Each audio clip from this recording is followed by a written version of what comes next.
ఇప్పుడు మళ్ళీ కూడా పడుతుంది నా మీద సోషల్ మీడియాలో, ఏందా బీసీలు ఈయన అనేది, ఈయన మాదిగ కులస్తుడు అని పడుతుంది ఇప్పుడు ఈరోజు రాత్రి.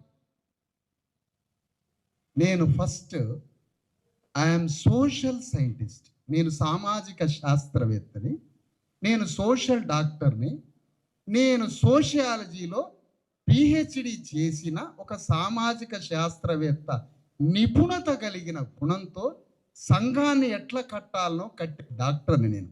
నాతో వైద్యం చేయించుకోండి. ఎందుకంటున్నా ఈ మాట? ఒక బీసీ బంధువు మిత్రుడు ఒక మాదిగ డాక్టర్ దగ్గర చేరిండట ఈ మధ్య, పెద్ద కార్డియాలజీ హాస్పిటల్. బీసీ ఆయన మంచి సాంప్రదాయ బీసీ ఆయన, మంచి మంచి మంచి పంచగించగట్టాడు పెద్ద మనిషి. మొత్తానికి హాస్పిటల్ అటకం దొరపడాడు, వైద్యం జరుగుతుంది. ఈ హాస్పిటల్ ఎవరిది అని అడిగాడు. మాదిగోళ్ళ హాస్పిటల్ అన్నాడు. ఈయన సాంప్రదాయ బీసీ, మంచోడే కానీ సాంప్రదాయం. ఎమ్మటే గుండెకి పెట్టిన వైర్లు గీర్లు బీక్కొని ముక్కుకు పెట్టిన తీసిపోయిందట, గంటల పీనికెళ్ళింది. నేనిప్పుడు బీసీలకి వైద్యం చేయడానికి బయలుదేరిన డాక్టర్ని.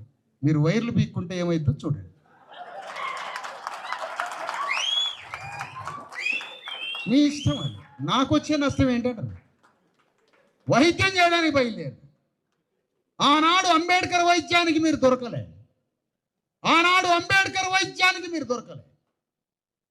కాన్షీరామ్ మండల్ కమిషన్ నినాదం ఇచ్చినప్పుడు దొరకలే. ఈనాడు 42% రిజర్వేషన్ల సాధన ప్రక్రియ.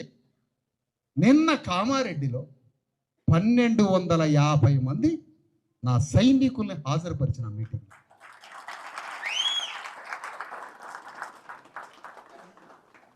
నేను నాయకుడిని కాదు దానికి, చిరంజీవి గారు రాష్ట్ర అధ్యక్షుడు. కానీ కార్యకర్తలుగా ఎవరితో మాట్లాడగల వేదిక లేదు, ఏం మాట్లాడం. నాకు అవకాశం ఇచ్చారు, దీన్ని ముందుకు నడిపించే ఒక ఇన్స్పైర్ చేసి ఈ జాతుల్ని ముందుకు నడిపియ్యా. నువ్వు ఎన్నో కులాలకి ఎంతో కాలంగా సామాజిక ప్రయాణం చేస్తున్నావు కదా, మాకు కూడా 4 విషయాలు చెప్పని నన్ను పిలిస్తే పోయాను.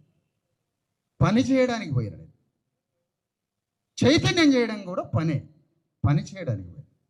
పని చేస్తా. ఇంకా చెప్తున్నా, ఇందాక ఒక మాట అన్నా, హాస్పిటల్లో వైర్లు బీక్కొని పోయాడు, ముఖానికి పెట్టింది బీకిండు, గుండెకి పెట్టిన వైర్లు బీకిండు. ఈ మాది కూడా హాస్పిటల్ ఎందుకని పోయిండు, పాపం చనిపోయాడు. నేనే